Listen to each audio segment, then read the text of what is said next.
Dear students, last class we discussed about large of sorry we discussed about the system development characteristics, that is part of larger activity. That means system development is a part of larger activity of company or organization. So next one is we discuss about system development. That system development, the input is for system development is new and changed requirements. The output is changed system. So changed system is a final product that will be delivered to the customer. That system development consisting of three activities. The three activities are analysis, construction, and testing.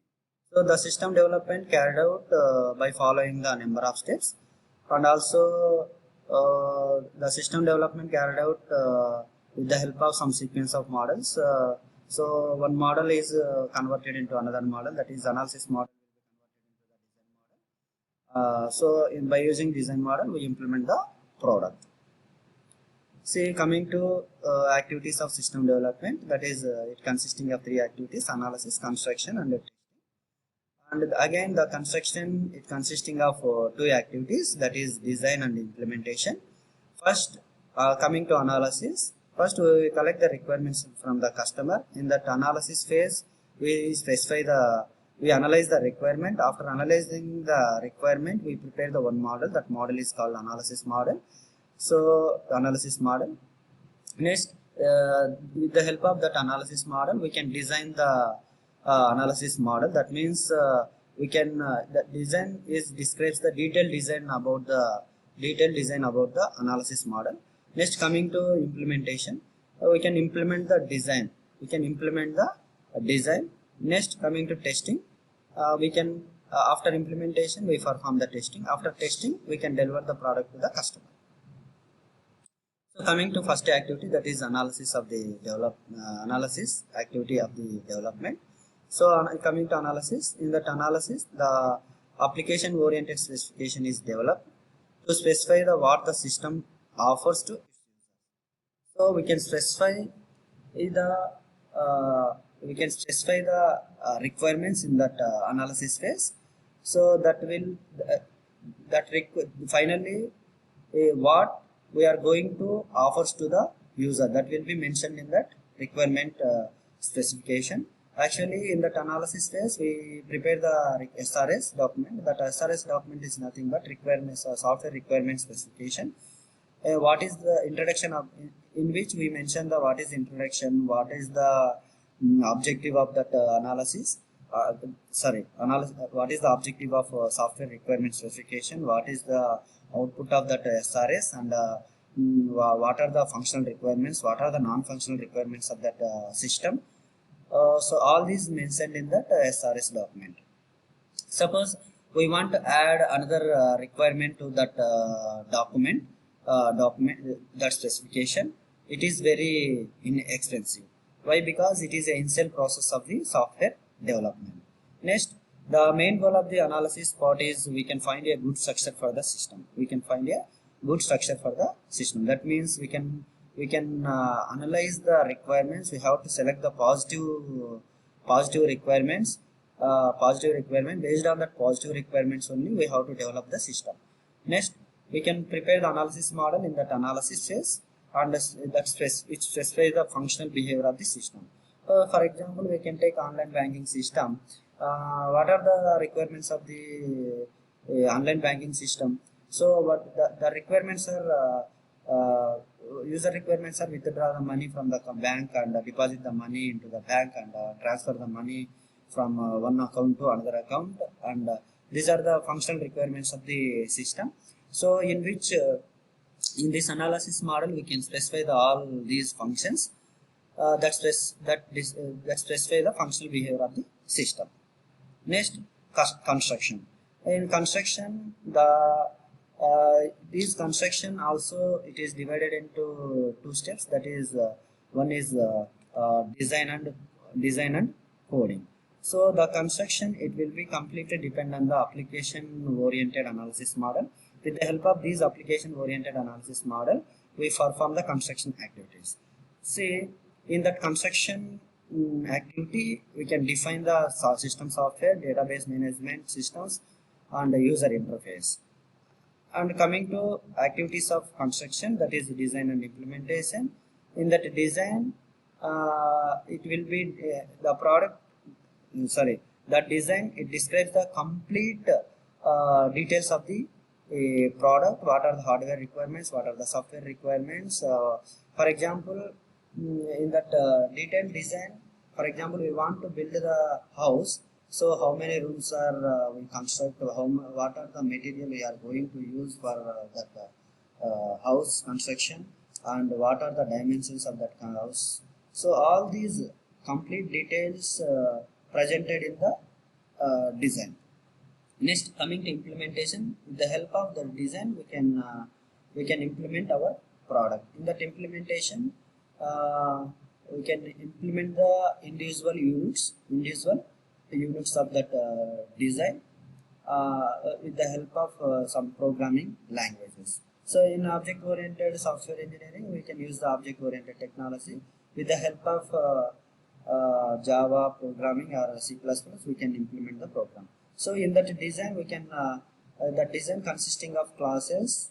That classes will be implemented in the implementation. So in that design, we mentioned the building blocks. That is, building blocks they have implemented in the coding phase. That is implementation phase. Next, coming to testing.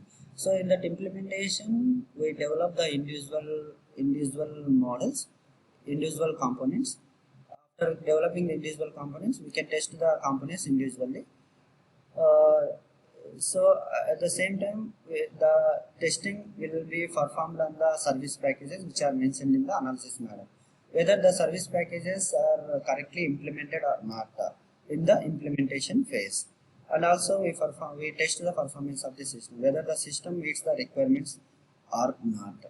Actually, the system, we perform the testing on each and every activity of the development. At requirement phase, we perform the testing whether the requirements are correctly analyzed or not. At the same time, design, we can choose we can design if our design is correct or not. Coming to implementation, that is that implementation is correctly implemented. That is, that components are correctly implemented or not, which is mentioned in the design. Next, coming to transition from analysis to construction. So first phase of the system development is analysis. After analysis,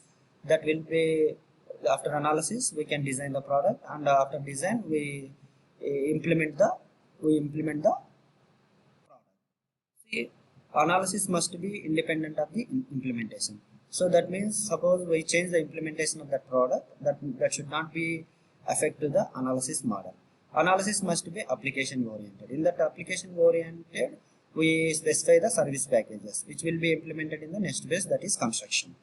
That is service package. It should not be too elaborated. Just we mention the we mention the analysis model in abstract way.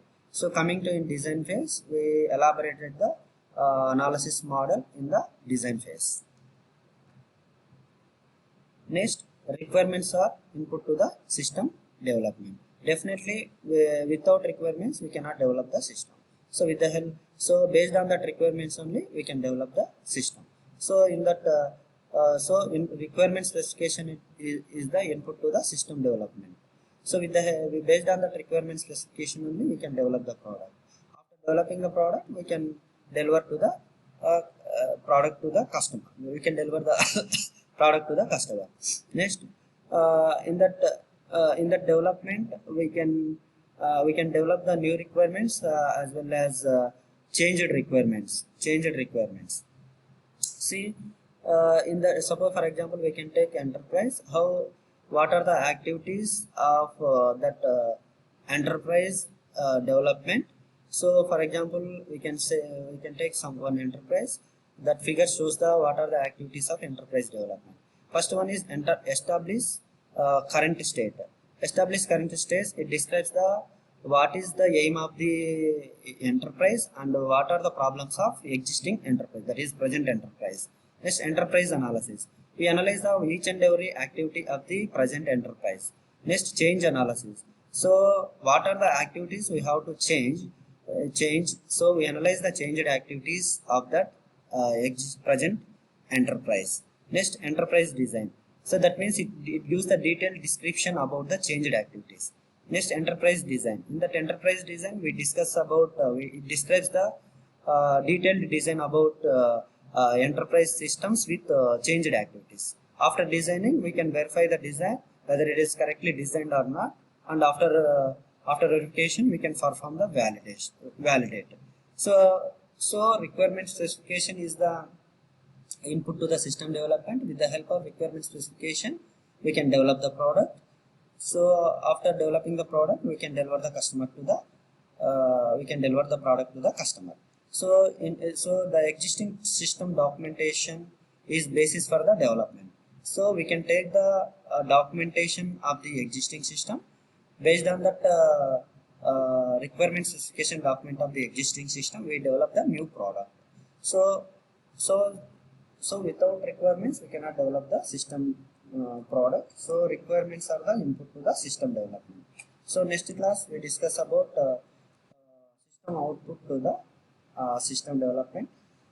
It is one characteristic of the system development. Thank you.